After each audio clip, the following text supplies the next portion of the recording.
Gator Dave, welcome back for week 14, sir. Last week of the regular season. I can't believe it's here. Week 14, the I feel like it infamous flew by. rivalry week, Mike. We have rivalry week for some teams that have those hot rivals. Yeah, maybe someday, it'll be Miami and Florida when FSU goes by the wayside, right? Maybe. What do you think? Maybe. I was thinking more Maybe. so between you and me, but it Uh, hasn't been much. It hasn't been much of a rivalry this week or this no, year, rather. You're right. no, it It's hasn't. It hasn't. But we could talk about last week, and then it might just be some Nah. We don't need reparation to. there. We can All right. move on from last All week. right, let's move on, Mike. Shall we move on at rivalry week? But we want to remind everyone we're Bets Utopia, number one location for all things sports betting. Please, please, please like, subscribe, follow us on YouTube. Don't forget us, and we now on the podcast out there, Apple, Spotify, and many more. Give us that 5-star rating. We'd love to have it. Live shows Wednesday nights, 8 p.m. and more time to wager for those Thursday night games. So, you ready to get things started here, Mike? Let's get it going. All right, let's CFB ranking. So, not a lot of change up there really, but when I look at percentages of implied probability, Mike, implied probability. We look at Ohio State at 99, Indiana 96, Texas A&M 89, Oregon 95, the Georgia Bulldogs at 80%, Ole Miss at 79, Notre Dame 79, Oklahoma 81, and then we start drifting a little bit in that maybe not. We got Alabama at 67% chance. Obviously, they've got to win this weekend. Texas Tech at 68%. They're probably going to have to. Looks like they're going to have to win the Big 12. BYU, same thing. They're going to need to go in and win the Big 12 to win because it looks like there's probably only going to be one Big 12 team. Then we got Miami, Mike, at 38%, but still a chance, my friend. Still a chance. You need some help, like some shit to go on in the Big 12 for sure, and some crap to go on in your own ACC there. Tulane's 42% right now. So that's kind of where we are when we look at the percentages at this point for the playoff. Any thoughts or comments there, sir? No, not really. I do think that the back end of it right now is up for grabs, and it's kind of a toss up. I do think that Notre Dame is probably sitting a little bit too high. I'd actually put Alabama at 9 rather than Notre Dame. I think Notre Dame should be somewhere back between maybe 10 and 11. Miami, I think, should also be probably, closer to like 10. I would put Notre Dame. I would go Bama 9, Miami 10, Notre Dame 11. And then at 12, I would probably have BYU. BYU is probably going to get in based off of the Big 12 championship. So they find their way in there anyway. But you got to look at head to head when it comes down to Yeah, this Notre Dame totally Miami agree. thing. I think the committee knows what they're doing when they put Notre Dame at 9. They sort of put them at a safe space, giving them that buffer between the head to head with Miami because they know that would be a huge controversy if they were to be sort of neck and neck. So Miami has slowly crept up each week. They've went from 16, 15, 13, now they're 12, but Notre Dame is still sitting at 9. They have not moved back at all. I don't think Miami's going to get a chance to gain as much ground as they need to, but we'll talk a little bit more about that Miami situation later on here when we talk the Miami Pittsburgh game. Awesome. Dave, why don't you get us started with the first game here, sir? We We're shall coming do out that. swinging. Hey, let's remind. We got a couple folks in the chat. We have my lovely wife, by the way, with a new name, Several Feet Below. I like it, hon. I like it. Go Dogs. We have Mr. Scott Crawford. Thanks for joining, Scott. And guess who's back? Colin's back. We got our Virginia Cavalier in the house for rivalry week. So, all right, let's get this one started. We're going to start with the Iron Bowl, and we're headed over to Auburn in the Plains for that game. Alabama's favored by 6 in this one, over under 46.5. Bama's ranked 10th at 9-2. Auburn is a paltry 5-6. Of course, the Tide lost 2 weeks ago to Oklahoma on their own home turf, 23-21. They have beaten UT, Georgia, Vandy, and Mizzou. Not a bad record there. Still having some issues running that rock. That seems to be their Achilles heel this year. Ty Simpson's got 3,000 yards, 67%, 22-4. Jam Miller's only got 410 yards, 3.8, and 3 TDs. So that's kind of what I meant by that running game. Simpson's also, he had 326 yards passing in that game against Oklahoma, but they had 2 fumbles lost, and an interception made the difference in that game against Oklahoma. Bama's defense ranked 9th, offense 42. Bama's 7-3-1 against the spread and 12-2 away. Auburn's 2-2 in their last 4 wins over Arkansas. A huge win last week, Mike, over the powerhouse Mercer. They did lose to Kentucky and Vanderbilt.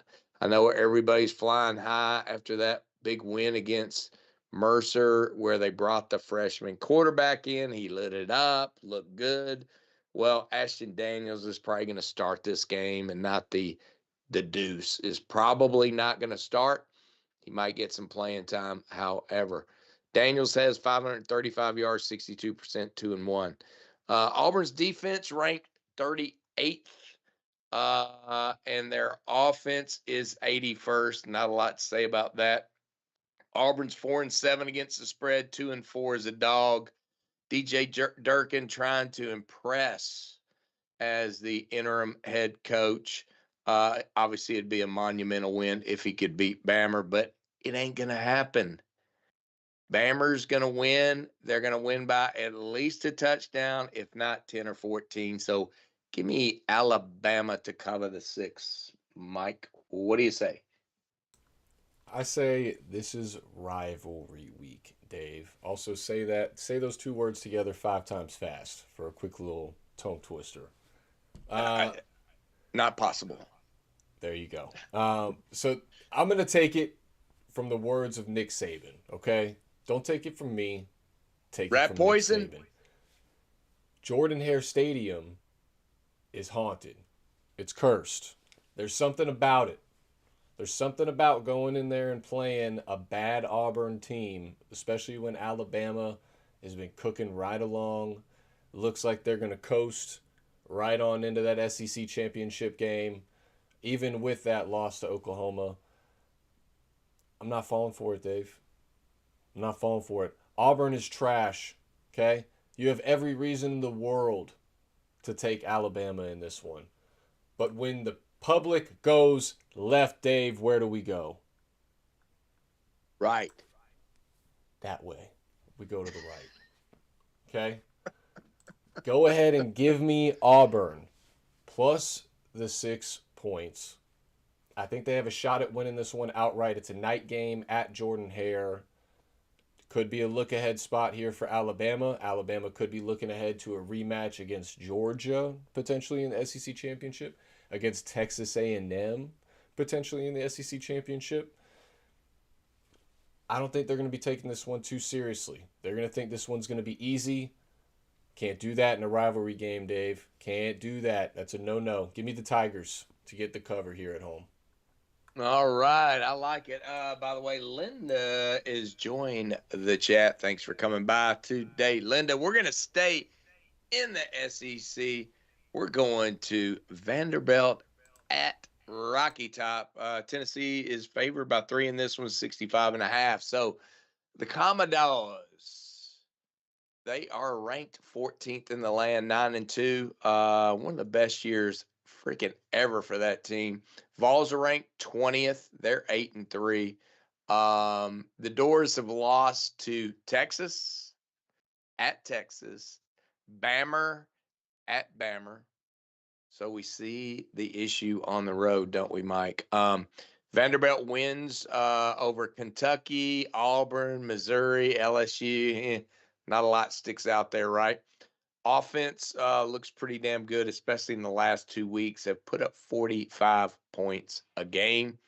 Pavia's got 3,000 yards. And oh, by the way, Pavia is number 4 on the Heisman Trophy list right now at plus 550. So taking care of business there. They got the running back. Willis is 558, 4.3 and 4 TDs. Vandy's defense ranked 57th. Offense is ranked 19th. Pretty damn respectable for a Vandy team. Vanderbilt's 9-2 against the spread, 3-1 as an underdog, Mike, which kind of pushes things. The Vols have won 3 of their last 5 with losses to Bama and Oklahoma, 2 teams bound for the playoff. Wins against the Gators, New Mexico State, and Kentucky. Not much of a resume there. UT defense is not that good at all. 86th in the land. The offense, however, is number 4. Defense has given up 35 points in their 2 losses. And they gave up 35 at Kentucky. Okay. Aguilar's got over 3,000 yards, 23 TDs. The Vols are 5-6, Mike, against the spread, and only 2-4 at home against the spread. Last year in this game, Pavia was hurt. He was beat up. He had a horrible game, 100 yards passing, 45 on the ground. I mean, we talked about this game. I mean, he was a train wreck, man. He was so beat up. I look for Pavia to show out in this game. I think he's going to look much better. I know he's going to look better than he did last year. I think the difference in this game is going to be Aguilar popping a couple of interceptions against Vanderbilt. So, Mike, give me Vanderbilt, and I'll take those 3 points all day long. What do you think, Mike? Yeah, I gotta say, I think I'm with you.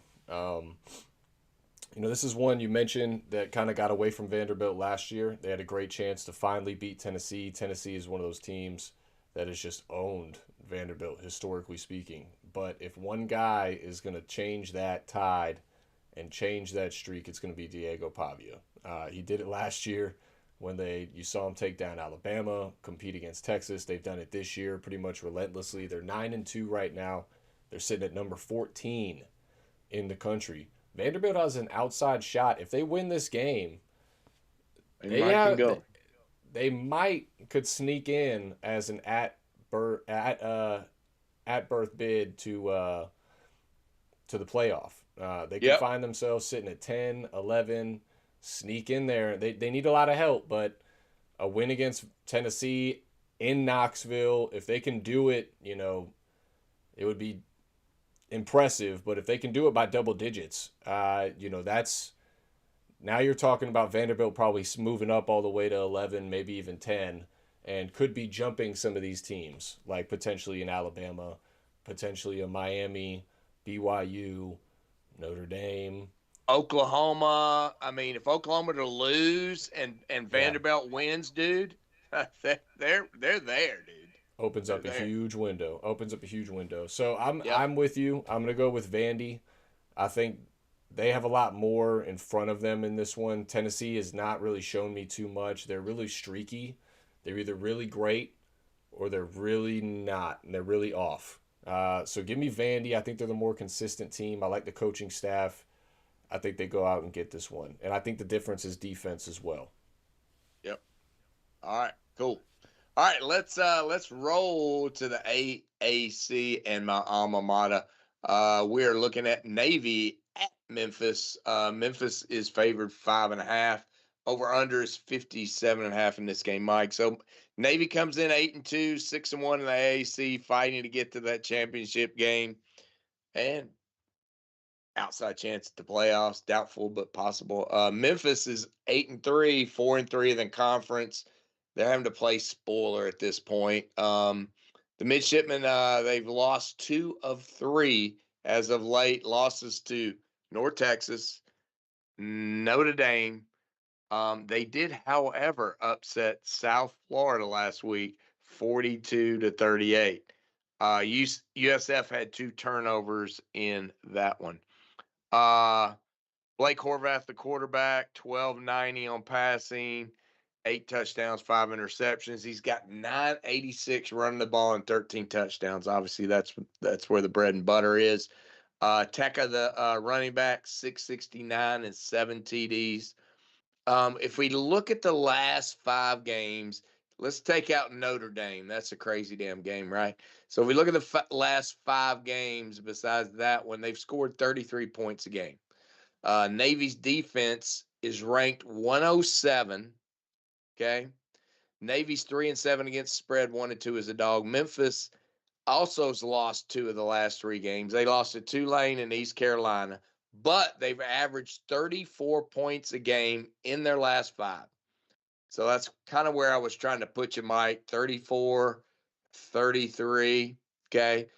Brendan Lewis, the quarterback's got 2,300 yards, 72%. He's run for 582. So they've got a respectable offense at number 28 in the land. Memphis 8-3 against the spread, 4-1 at home. Mike, take that 34, take that 33, put them together. That's like 77. The over-under is 57 in this game, Mike. Give me the over, Gator Dave Lock. I'm with you. I like points. Points in this one. Both offenses can put them up. Memphis can pass it. Navy can run it. The only thing I'm worried about here is if it gets into a running contest. If Navy is able to slow down Memphis's passing game and it becomes a ground and pound fest, this one could go under, which is why I think that line is sitting where it is. Yep. But I'm with you. I think it's too obvious not to take. Give me the over. I'm with you here. Navy also plays Army next week, so potential look ahead there. That's a big game for Navy specifically this year. They're set up to take that Champions Cup against Army, so that's a big matchup. So I like points. So Blake Horvath, as long as he's healthy, Navy's going to put up points. I'm with you, Dave. All right. All right, next game, we're going to go out west. We're going to go to the 2 West teams that are in the Big Ten. We're going Oregon. What, dude? I mean, I gave you the same as we had. Absolutely not. That's 2 in a row that you switched it up. We're supposed to be talking Georgia Tech, Dave. We're trying to give the people what they want, and you're not doing it. All right, take them out west. Take them out west, Dave. I'm taking them out west. You said my games go first, so all right. So yeah, your games go first. Oh snap! I see the problem, Mike. I skipped Georgia Tech. My apologies, kind sir. Would you like me to go back or No. We're good. We're good. Stay west. We're good. And then go back. The people in the production room. The people in the production room are good. They're good. They're good. You're killing it, bro. We're all square. We're all square. Dang it, man. Just give me the sign when I miss one. I must have missed the text, Mike, did I miss it? All right, here we go. Oregon is favored 6.5 at Washington, over under 51.5. So the Mighty Ducks are 10-1, Mike, and ranked 7th. The Huskers are 8-3 for the Fighting Jetfishes. Ducks flying high, big win over USC. Their only loss, Mike's to Indiana on October 11th. Wins over ranked teams, Iowa and USC. That's it for ranked teams. So Dante Moore, 24-47, 73%, not a bad percentage, and 23 touchdowns. Whittington, 727 yards, averaging almost 8 a carry. And Davison has 511, averaging almost 7 a carry. One thing that's interesting about this team, Mike, is They were supposed to be the passing team.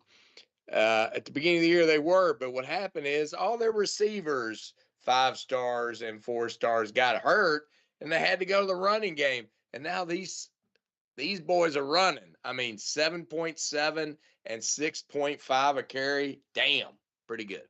All right, Oregon's defense is ranked number 3. Mr. Dan Lanning coming from that Georgia Smart tree, ranked 3rd on defense. Offense is 12th. So Oregon is 7-4 against the spread, 2-2 away. Washington's lost 2 of 5 to Wisconsin and Michigan. We'll give them Michigan, but Wisconsin, Their lone ranked win was to Illinois, who's now dropped out of the top 25. Nice quarterback in Desmond Williams. He's got 27, 21, 72% run for almost 600. They also have running back Coleman at 651 and 14 touchdowns. Here's the deal, though. Mr. Coleman's nursing a knee injury and could affect his playing time on Saturday. So keep that in mind. Huskies defense ranked 18th, offense 31st. Washington 6-5 against the spread and 0-2 as a dog. Both these teams have played Wisconsin. Oregon won 21-7. Washington lost 13-10. Both have played Rutgers. Oregon won 56-10. Washington 38-19. I take all these numbers together.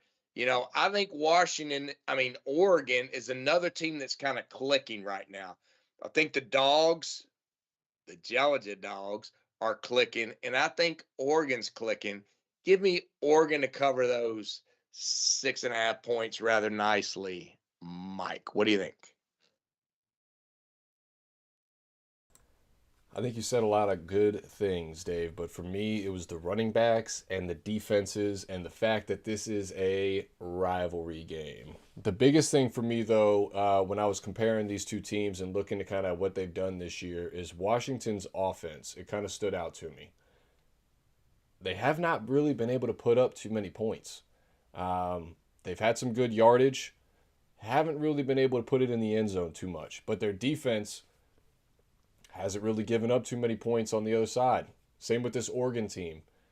Offense is stellar, probably one of the best in the country. Defense, even better, one of the best in the country. That's why they're sitting where they're sitting right now.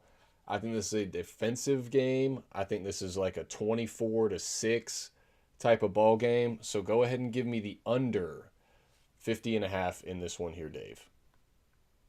All right, interesting call, Mike. I kind of like that one as I look at these two teams. Good call. Shall we shout out to DMev 143 joining in the chat, sir. So, all right. Next up, we're gonna stay out. No, we're not. We're gonna go back to Georgia, Mike. Right? You want to go back to Georgia? What do you want to do, bro? Come on, man. Let's go back to Georgia Tech, Mike. We're going to Georgia Tech. Let's do it. Let's do it, Dave. All right, let's see it. Let's do it, producer. So while Mike's making the change, we have the University of Georgia and Georgia Tech playing at Mercedes-Benz on Friday at 3:30 in the afternoon. We have Georgia favored by 14. We have the over-under at 59.5, and we have Gator Dave and my man Ian going to the game. So I'm looking forward to that one. Bulldogs ranked number 4, 10-1 on the year. Yellow Jackets are ranked 16th, 9-2 on the year. Georgia keeps on winning. As I told you a minute ago, I think they're the most improved and now the most consistent and steady improving of all the teams in the top 10. Mike, their only loss was to Bama back on September 27th. Wins over Ole Miss, Tennessee, and Texas. Mr. Stockton's looking pretty steady Eddie, just like the rest of the team. He's got 2,500 yards, 19 touchdowns, 4 interceptions, run for 361 and 8 TDs. Running back Frazier's at 701. Bowers is at 493. Georgia's defense, which was looking like shit early in the beginning of the year, they're up to number 14, Mike, which is pretty cool. And their offense, under the direction of Mr. Bobo, is number 29th, amazingly. Now, here's where we get into issues when we talk about betting with Georgia, is they are 5-6 against the spread, but they're 3-1 in their last 4 games at Mercedes-Benz. They beat Texas and they beat Clemson. They did lose to Bama in 2023, and they beat Georgia Tech 31-23. Last year in Athens, the game went to multiple overtimes, 44-42. A little bit embarrassing for those Georgia Bulldogs to have Georgia Tech come into their house and do what they did, which leads me to my pick here in a minute. Tech on a bit of a slide, losing 2 of their last 3, Mike. They lost to Pitt by 14. They lost to NC State by 12.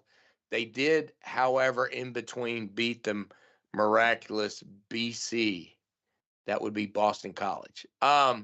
They've taken themselves basically out of the playoff picture. No wins over ranked teams, Mike. Haynes Kings look good. 25-16, 72%, run for 883. Malachi Hosley to 628, and Haynes has 493.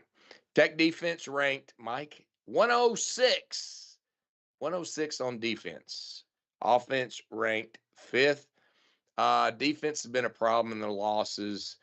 They've given up 48 and 42 points in those losses. I don't expect the Dogs to lay around. I expect them to put the hammer down and score in the 40s. Georgia Tech 6-5 against the spread, 2-0 as an underdog. Mike, I know it's a rivalry game, but it's Kirby Smart. It's an improving Georgia team. It's an offense that's got the hammer down and a shitty Tech defense. Give me Georgia to cover the 14 in this one. What do you think? Yeah, I just think it's too many points. 14 points is a lot of points, especially for It's a lot of points. Game that these two teams played last year, which we saw go to 8 overtimes. Could have gone either way. Haynes King found out after the fact, told his coach that he was pissing blood a couple months after that game. He found out. This is going to be an absolute grinded out type of game. They're playing in Mercedes-Benz. You mentioned it.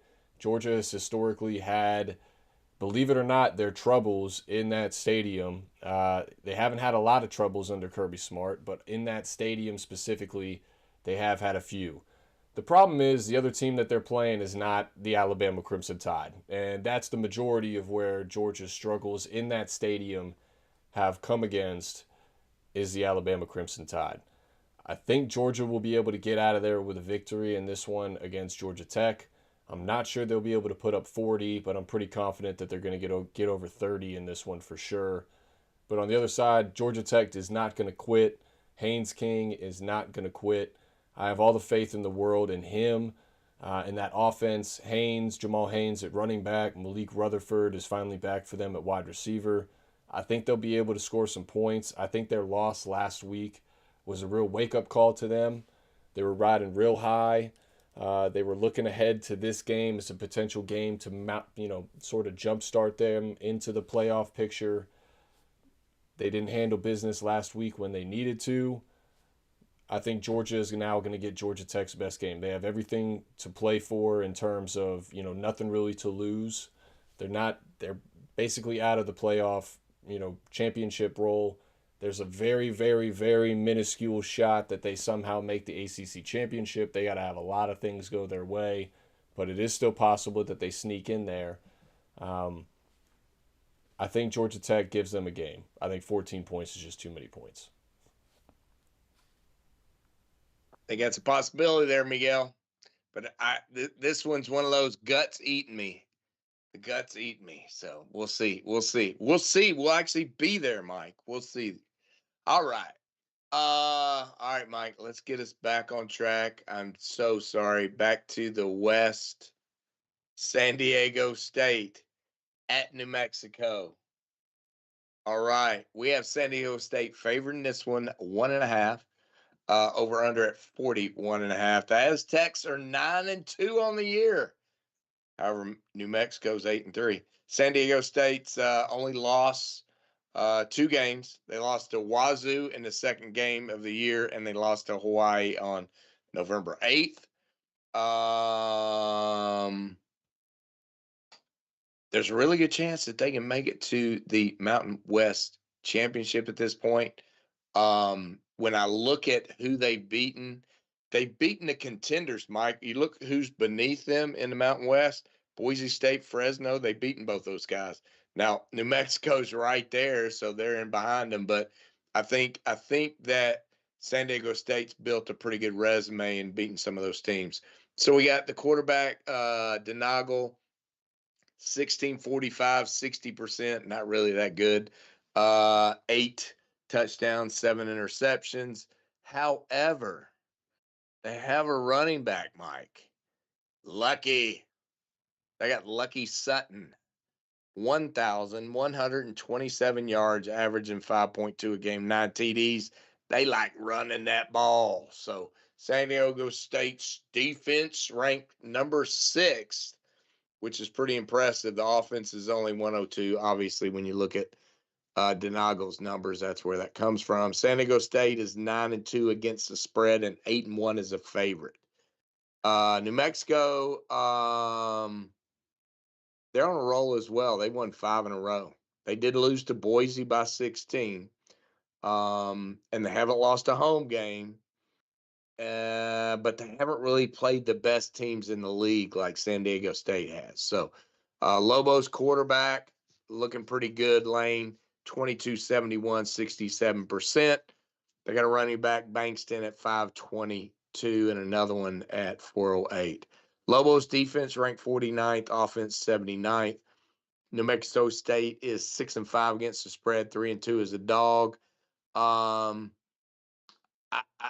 really think that San Diego State last year beat them 25-3.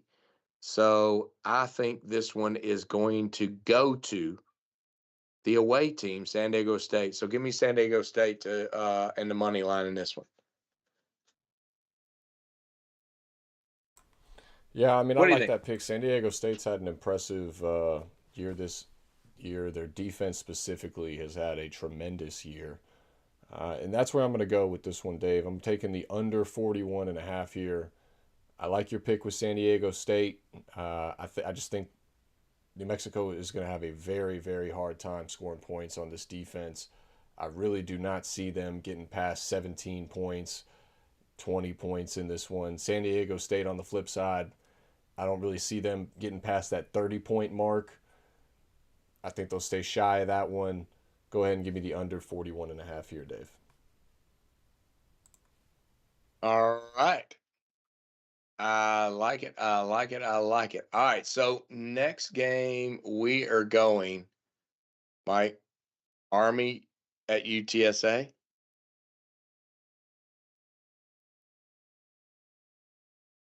Yes. All right. We have Army at UTSA. UTSA favored by 7.5 in this one, over under 52.5. And oh, by the way, the Meve 143 kind of laughed at our previous game, I guess, when we went down to that lower league of San Diego State and New Mexico. But it was a good game, exciting. Bet the money. All right. Army is coming in again. Like I say, UTSA is favored by 7.5 in this one. Army's 5-5, UTSA 6-5, not much better. Army's won 3 of their last 5. Losses at Tulane, Tulsa last week by a point. When I looked at the Tulsa gained 500 yards to the midshipmen's 311. Tulsa turned the ball over twice in that particular game. They also have wins over Temple, Air Force, and Charlotte. Looking at the Army team, they've got the quarterback, Cade Helms. It's all about running here. He's only thrown the ball for 466 yards, 2 touchdowns, 2 interceptions. He has run the ball, Mike, for 988 and 15 TDs. This is the infamous ball control offense. Control that clock. Army's defense ranked 57th. Offense 103. Army is 4-6 against the spread and 2-2 as a dog. UTSA won 4 of their last 5. Losses to North Texas and South Florida, 2 of the top teams in the conference. They beat Tulane by 22, which is pretty impressive. They beat Charlotte and East Carolina by 34 last week, Mike. That was a whipping. And East Carolina is in the top of that conference as well. UTSA 6-5 against the spread, 4-1 at home. The Roadrunner quarterback, McCown, 24-34. 25 touchdowns. They got a running back. Hurley, 983, 7 yards of carrying, 9 TDs. Pretty damn good. That offense is ranked 41st. Defense only 84th. Jeff Traylor, the coach for UTSA. And this is why I put that bet last week. And this is what brought you into this one. Traylor has led UTSA to a 25-0 conference home record. I know we got the hook here, that 7.5. That might scare some people, but it doesn't scare Gator Dave. Give me UTSA to cover 7.5, Mike. Yep, I'm with you. I'm not really impressed with this Army team. I do think this is a potential look-ahead spot for them, with Navy being on that flip side of the schedule here next week. UTSA is absolutely tremendous at home, especially against these in-conference opponents. You mentioned 25-0 for Jeff Traylor's record, but it's how they're beating these teams for me. You look at the teams that they faced this year, double digits in each one of them. They absolutely handled their conference opponents at home.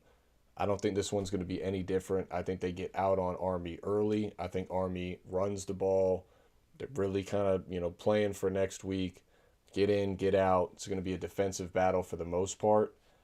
I will say that 7.5 hook line is a little sketchy. Take it to 7 if you need to. Give yourself a little bit of insurance. But I'm with you. I like UTSA at home to get it done in this one. UTSA's had a bit of a struggle this year too. A lot of ups and downs. I think they finished the season strong at home. Totally agree. All right, cool deal. So we're going to head to the Big 10 conference, and we're going Iowa at Nebraska. So Iowa's favoring this one 6.5. Nebraska, and we've got 38.5 on the over under. Iowa's 7-4, Nebraska 7-4 as well. Iowa's had a tough time with ranked teams. They only beat Iowa State early in the year. They've lost to Indiana, they lost to Oregon, they lost to USC. They've beaten all the teams they should, but they're just kind of there, right?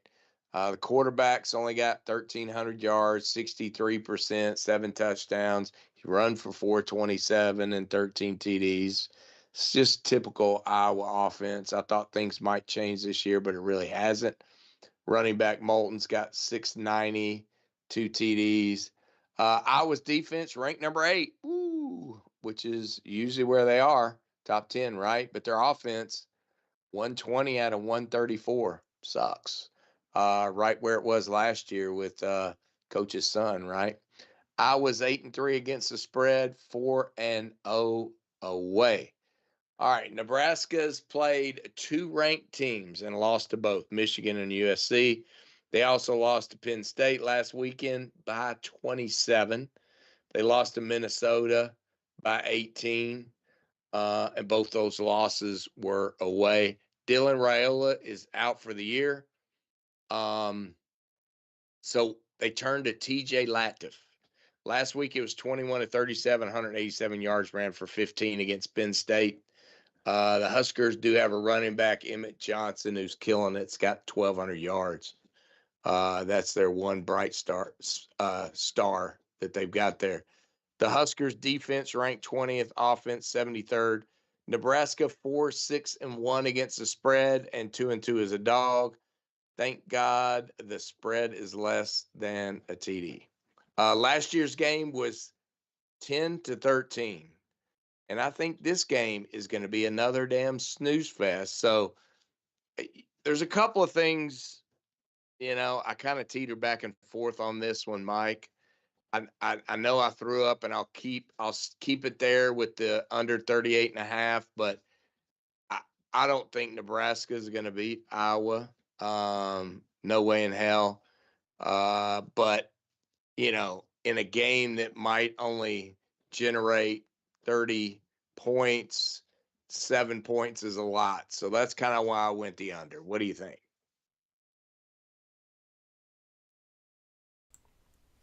I had you at the over. So are you switching to the under? Oh, snap. Let me just let me know. You can do either or. Well, let me go with, since I spouted all and spewed all that. Let me go with the under. Okay, so you're gonna go with the under. I'm gonna go with the under, Mike. Yeah. Well, you're a smart man, Dave, because I'm gonna go with the under too. It's just these two teams. It's gonna be an absolute snooze fest. We've talked about it a few times this year.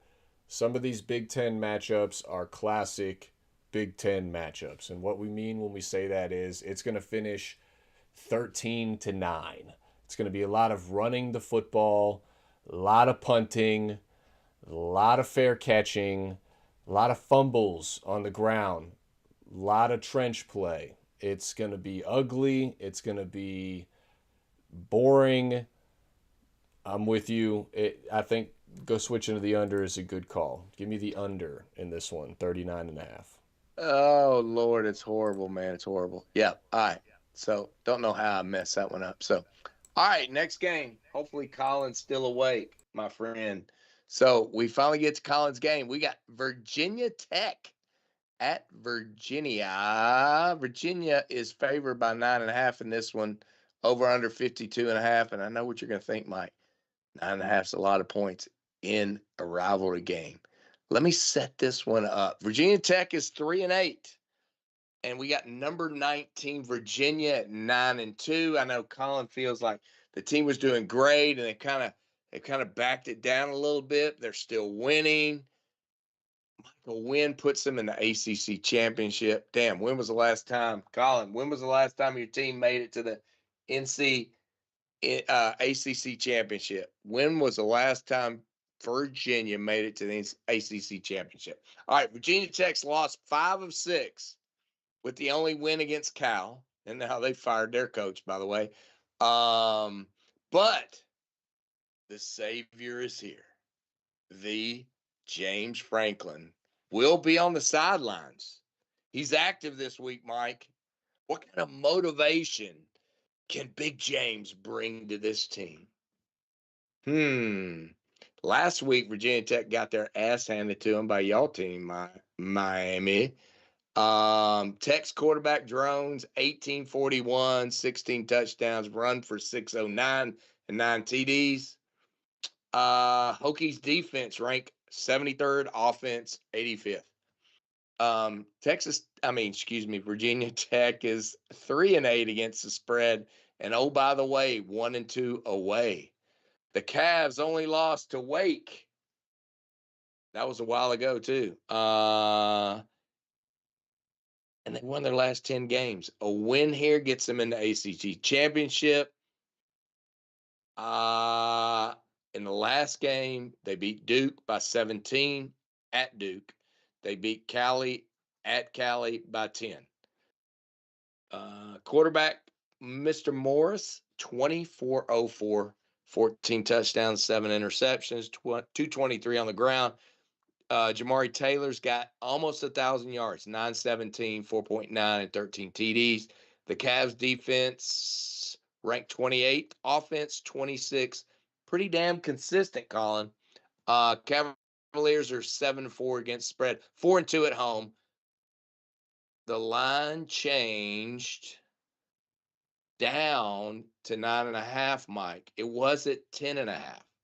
It's at 9.5 now. So, Colin, Mike, I am going for Virginia to cover this game. I think it's going to be 10 points. Right there.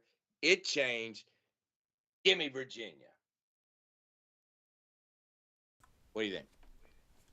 Have you been drinking tonight, Dave? I plead the fifth. The only reason I ask that is because there's no way I thought you were going to get on this Virginia side. 9.5 points in this rivalry of all things. These teams, Dave, these teams have played 25 times since 1999. Do you know how many times We're getting a history lesson. Do you know how many times Virginia has won against Virginia Tech in the last 25 years? Twice. 2-23 against Virginia Tech in the last 25 years. If you want to call this game and this series a rivalry, that's fine. Because one team may think that, but the other one, not so much. Okay? Last 2 years that Virginia Tech, you want to talk history? Let's go recent history. Tony Elliott, since he's been at Virginia, 0-3 straight up and against the spread versus Virginia Tech. Last 2 years, 2023 and 2024. Virginia Tech went 7-6 in 2023, 6-7 in 2024. Beat the shit out of Virginia in each one of those years. I'm talking 17-55 as a 2-point favorite in 23 and 37-17 last year as a 6-point favorite. Now you're telling me you're going to give me 9.5 points? I am. Go ahead and put the butter on the roll, baby. This is my Thanksgiving, Turkey Day, Turkey weekend, lock of the century. Virginia Tech plus 9.5. Home cooking, gobble gobble, take the Hokies. Turkey time, Dave. Turkey time. Mike, you didn't listen to anything I said about the shitty team that Virginia Tech is fielding now. It's a team. They have to have players to play, Mike. They're not bringing players from last year, the year before. They're bringing the shitty team they have this year to Virginia's team that is better this year. Okay. All right. Next up, we are going to another rivalry game, Mike. Let me buff that. Let me buff that off a little bit. Okay. So the next rivalry game we got, Mike, it was definitely a coin toss that you threw out there. We got Arizona at Arizona State. Arizona is favored by 1.5 in this one at Arizona State. Over under is 48.5. Arizona 8-3. Arizona State is number 25 at 8-3 as well. The Wildcats have won 4 in a row. Away at Colorado, at Cincy, home at Kansas and Baylor. Baylor game 41-17. Losses to Iowa State, BYU, and Houston, the better half of the Big 12. Noah Fafita, 2677 yards, 25 touchdowns. Running back, Made, 732, 4 TDs. Arizona defense ranked 21, offense 51st. The Wildcats are 7-4 against the spread, 2-2 as a dog. Sun Devils, they're hot as well. They won 4 or 5. They only lost to Houston in that time. They lost Utah and Mississippi State early in the year. They bring in the proverbial, the veteran, the man behind the scenes, Jeff Sims. He's won their last 3 games, Mike, for the Arizona State Wildcats. He's at 772, 54%, slinging it, baby. 7 touchdowns, 2 interceptions. He's rushed for 423, Mike, and 2 TDs. Their running back, Raylick Brown, 1,000 yards, 4 TDs. Sun Devils defense ranked 42, offense 40th. Arizona State is 5-5-1 against the spread, 2-4-1 as a favorite. This one's going to be a tight one. I flipped it, and I wanted to kind of get you on this one and throw it out there because I knew it was going to go the other way. Give me my man Jeff Sims and Arizona State at home to take care of business. Give me 1.5 as well, Mike. So what do you think, Aaron Miguel? I think you must have been drinking tonight because you didn't even pick this game. I put this game on this slate, and the reason being, give me the Wildcats out of Tucson to go in there and get it done in Tempe on the road. You're telling me Sam Levitt is out of this one still, out for the season. He's probably not even going to be back in Tempe again next year. Yeah, Jeff Sims. Jeff Sims, you've done nothing but talk shit about Jeff Sims for the last 4 years. Now all of a sudden, Jeff Sims is a gift to this Kenny Dillingham offense out in Arizona State. No way. I'm not buying it. His ability to run the football is really why he's been able to get anything done for this offense. I like Arizona's coach. I think they have a better staff. Most importantly, the quarterback situation. Noah Fafita, he is a proven winner. He's consistent. When he slings it, he can sling it. And I think this is one they're going to want to go in and get it. Last year, on Arizona State's run to the playoff with Scadaboo and Levitt healthy, they torched Arizona last year. Absolutely torched them. This is a revenge spot. Arizona, you talk about better teams this year. Arizona is the better team this year. Give me Arizona to go in there and get the win in this one. Mike, what's Arizona ranked? Doesn't matter. Oh, thank you, sir. And oh, by the way, they will be ranked after this one. The coach for Arizona State, this will be his last conference game because he will be out of there after this year. Why? So Kenny Dillingham is on. He's on the hot list, man, for a better step up team, sir. So we shall Why would he see. Yeah, but he's not going to go anywhere. This is it's the same situation as Georgia Tech's coach. The thing that people aren't understanding is these guys are getting paid. These guys are getting paid millions of dollars to coach at their alumni and bring back the school that they bled for on the football field. They're not going anywhere. It's different. No one wants Georgia Tech's coach. Oh, okay. Nope. Says the guy. You're going to be lucky if the Cracker Barrel guy is going to be coaching your squad next year. Whatever, okay? buddy. Well, don't be shaking when the lane train rolls in, baby. But LSU, but purple and gold. But go Tigers again. Dillingham. Oh, we were talking about Georgia Tech coach. Georgia Tech plays in the ACC, and no one wants that guy to come in and coach their team. He's not going anywhere. Not worried about him. All right. Next game, we've got the game up north. We've got Ohio State, and of course, my Ohio State guys aren't here tonight.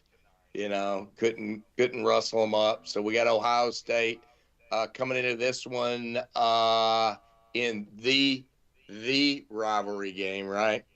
Ohio State getting 10 points on the Michigan Wolverines, over under 43.5.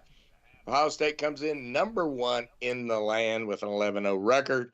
Michigan is number 18 at 9-2.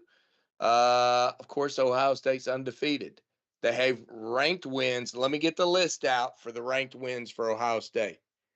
Texas and Illinois before they became unranked.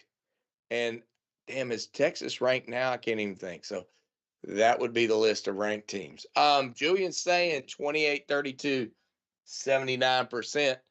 27 touchdowns, 4 interceptions. Running back, the Bo Jackson, 835, 6.5, and 5 TDs. Buckeye defense, number 1. Offense, 25th.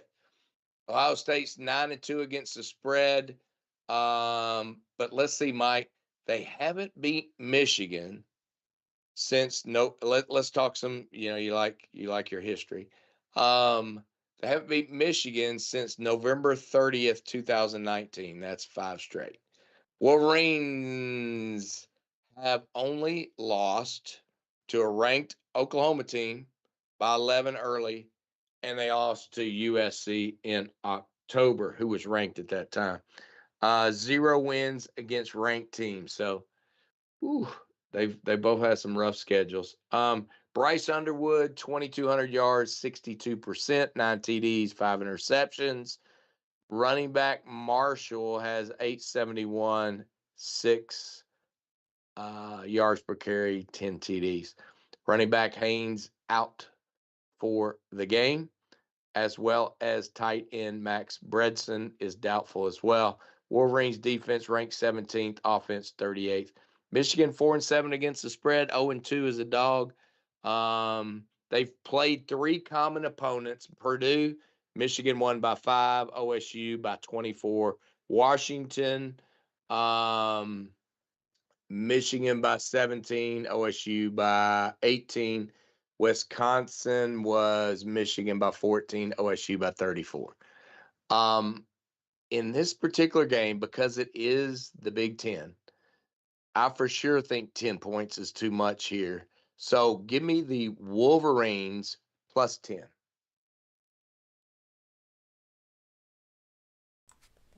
I tend to agree with you, Dave. And one of the things, the main reason being, this is one of those games. I mean, I'm going to say it all night long. That's what this week is about. You sort of throw out the records. It doesn't matter how bad the other team is. It doesn't matter how banged up they are with injuries. These teams give it their all when they play each other. That's why, you mentioned how many points is probably going to be scored in this one. Probably not too many. It's going to be Big Ten play, trench play, run the ball, establish the line of scrimmage, establish the clock, time of possession, no turnovers. There are some key guys out for Michigan. But the thing with both of these teams, too, it's nothing but blue chippers, nothing but 4 stars, nothing but 5 stars. It's next man up mentality. And Michigan actually has a pretty decent squad this year. They're starting a freshman quarterback in Bryce Underwood. He is going to be really good. You give him another 2 years under this program, Michigan's going to make some problems for a lot of people. They got a great recruiting class coming in. They're about a year or 2 out, and Michigan's going to be really good again. But this is one of those games you can never count them out in, especially against Ohio State and Ryan Day. Ryan Day has a tremendous record at Ohio State. This is his one thorn in his heel, per se. He cannot get past Michigan. Cannot do it. He wasn't able to do it last year. They played him at home. Same sort of situation. Michigan had a down year, ton of injuries, ton of guys that were sitting out for that game to get ready for the NFL draft. Michigan goes into Columbus, ends up winning that game. Ohio State gets the last laugh, winning the national championship, whereas Michigan got to watch and sit home doing that. But in this one, I see it going kind of the same way, Dave. I see it going the same way. I think it's too many points. 10 points is too many points in this one. Does Ohio State probably win this one? Yes, they should. You look at it on paper, logistically speaking, Ohio State should run through Michigan. I don't think it's going to happen. I think it's going to be short, within a touchdown, within 10. I'm with you. Give me the points in this one. All right. One we agree upon there, sir. All right. Last game for YouTube tonight. So, last game of the official season on YouTube tonight. And we ended on a high note with Mike's team, the Miami Hurricanes, playing Pitt Panthers at Pitt. We got Miami favored by 7 in this one. The over-under is 50.5. So the Hurricanes ranked number what were they? They were 13th in the AP. What are they, Mike, in the CFP? Did you say earlier? I can't remember where they were on They're CFP. 12 12. or They're 12. 12. Okay, so they're up there.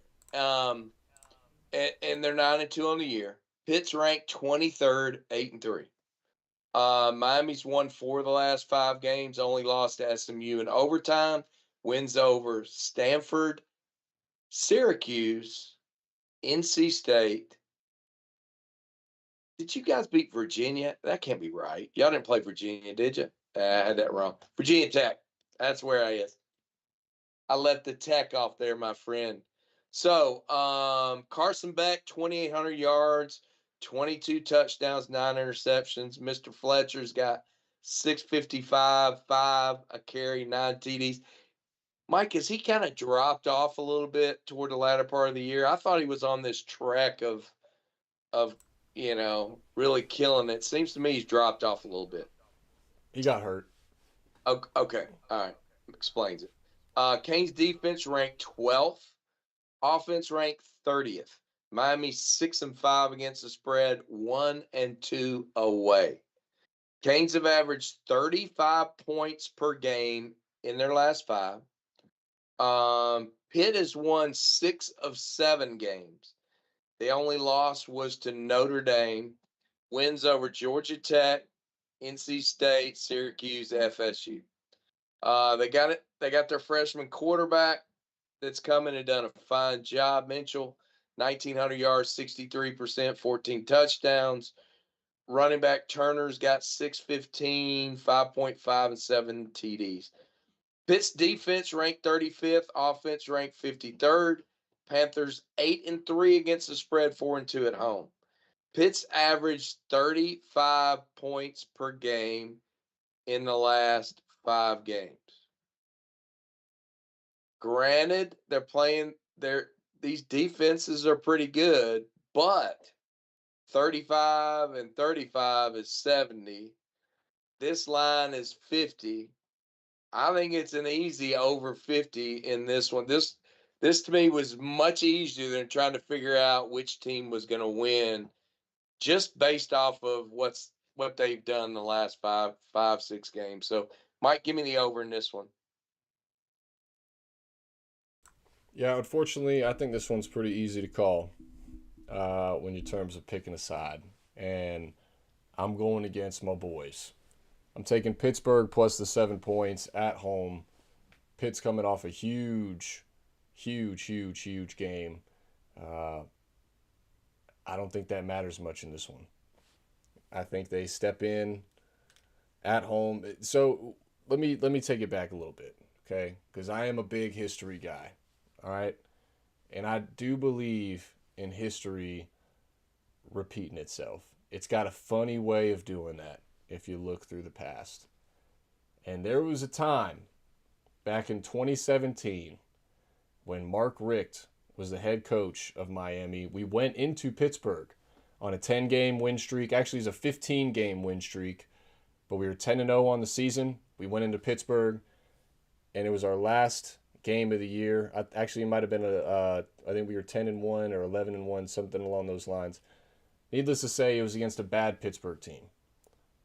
There was a freshman quarterback who was making his first start against those Miami Hurricanes. It was Kenny Pickett. And Kenny Pickett ended up winning that game against Miami. Miami was ranked number 2 in the country at the time. They won 24-14. And Kenny Pickett went on to do whatever Kenny Pickett does now. Sell insurance. No, he is a quarterback in the NFL. The similarities to this year. You got a freshman quarterback for Pittsburgh. He has had experience throughout the year, but that's just because Narduzzi gave up on Holstein early on, and he made the right call in doing so. He didn't lose his season like he did when he had to when he started Kenny Pickett back in 2017. There are so many similarities, it hurts. okay? Miami is not a cold weather team. What perfect timing that this nice cold front going all the way across the country, hitting that East Coast, is going to be in Pittsburgh. I'm going to be honest with you. I haven't double backed. I looked at it last week, and it didn't look pleasant. I haven't looked since this swell has come through. If you want to do Weather Center for me while I'm preaching a little bit, it's going to be rough. It's a 12 o'clock game. It's not going to have a lot of chance to warm up. It's going to be cold. It's going to be windy. Miami is thinking ahead of this one. They are thinking past Pittsburgh. This is a game that worries me. Historically speaking, Miami is not a November team. This is one that they do not win. If Miami is truly trending in the positive direction and the direction that they need to consistently compete for championships, this is a game that they need to win. Whether it's by 1 point or 50, and whether they make the playoffs or the ACC championship or not, this is a game that they have to win if they're going to prove that the old shit that they used to do in falling short and not finishing and not getting to the finish line is behind them. They have to win this game. I genuinely hope they do. They've been proving me wrong for the last few weeks, which is also another reason why I'm going against them here. You know, maybe they've been watching. Maybe it's a little bit of bulletin board material. I don't know. Give me the Pittsburgh Panthers to cover the 7 points at home and potentially win this one outright. It hurts. 33 at kickoff, Mike. So at least it won't be below at kickoff. Freezing. At least it won't be below freezing. But consider this. You know? This is what I try to get people to understand, even around us in the great state of Georgia, okay? In Miami, 60, 65 degrees is hoodies and sweatpants and maybe even beanies, okay? They are freaking out, walking out to their mailbox wrapped in a blanket, all right? 65 degrees, sun out. You're telling me 33 degrees at kickoff? Then you throw in the wind of the stadium being where it is in Acrisure. Yeah, I said Acrisure for all my Steelers fans out there. Right on the water. That wind swirls. Not a good time. Not a good time. Again, this is a game, though, that you win. If all that old shit is behind you and you are not that team anymore, and that culture is finally starting to set in, this is when you win. If you lose this one, back to square one. Back to square one. So I hope they prove me wrong, but I'm taking the Panthers at home. The game will go over, though. 1,000% the game will go over. So that's a Gator Day. It's going over 50, no doubt in my mind. I mean, every math problem I worked was there. Oh, and by the way, it'll be 77 in Miami while it's 34 in Pittsburgh. So just so you know. And I don't care how much they crank those AC units in that indoor practice facility, it ain't getting that low. Okay? No. It ain't getting that low. Not even close. So as we wrap up this podcast, I do want to say thanks to everyone that's been on in the chat. And by the way, Hindu rolled in, Colin rolled in, and Colin liked your pick, by the way, Mike. Even though you fell in, he was going Pitt all the way too. So we do want to say happy Thanksgiving Colin to everybody, to you and yours. He does. You guys are right there. He's a loyal guy, but he knows ball. Absolutely. And he knows that his team's covering this weekend too. So, and by the way, happy Thanksgiving to you and yours out there. Happy Thanksgiving, Mike. I know safe travels on your way down to God's country.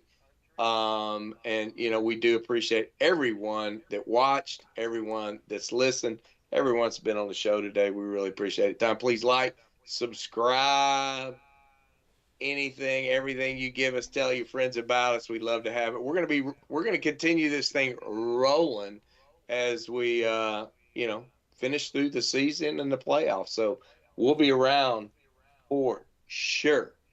Mike? Yeah, you said pretty much everything. Thank y'all for watching all year long. We really appreciate it. If you haven't already, like, comment, and subscribe. Drop us a comment once the video is posted. If you guys are in the chat, it helps us once those comments are actually outside of the chat and under the video. So if you have a second, come back, drop a comment under there for us. But thank you again for watching. All our podcast people that are listening out there, we still got another 4 games for you here, so stick around. And if you haven't already, give us that 5-star rating or wherever you get your podcast from. Get those follow notifications on as well. If you guys haven't already, also check out shopcya.com. Make sure to get those assets covered when you go into any of these sporting events and all these bowl games that we'll be talking about, conference championship games. You're going to have a clear plastic bag, folks. It's going to have all your gooblets, all your goblets, all your giblets in there when you're walking through a stadium. When you go through security, they want to look at it. But guess what? When you're done going through security, you can snap it on, and your assets are covered when you're walking through that stadium. Make sure to check them out.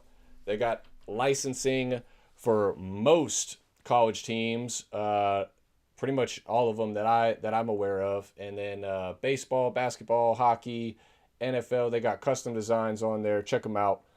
All the goodies. Stick around, our podcast people. Thank everybody else for watching. Good luck this week. We will see you next week. We'll be talking the Army-Navy game and then probably previewing a couple of those maybe playoff games if they're announced yet. We'll maybe look at some bowl matchups. Heisman stuff we could talk. We'll figure it out. We'll have a show for you next week for sure, so tune in there. We are not done this season yet, but this is a wrap on the regular season. So good luck here, and podcast people, stick around. Thank y'all for watching. Good luck. Absolutely, stick around. We got the FSU Florida game. We got the Ole Miss Lane Train game. So come stick with us on that pod and there's a chance. Go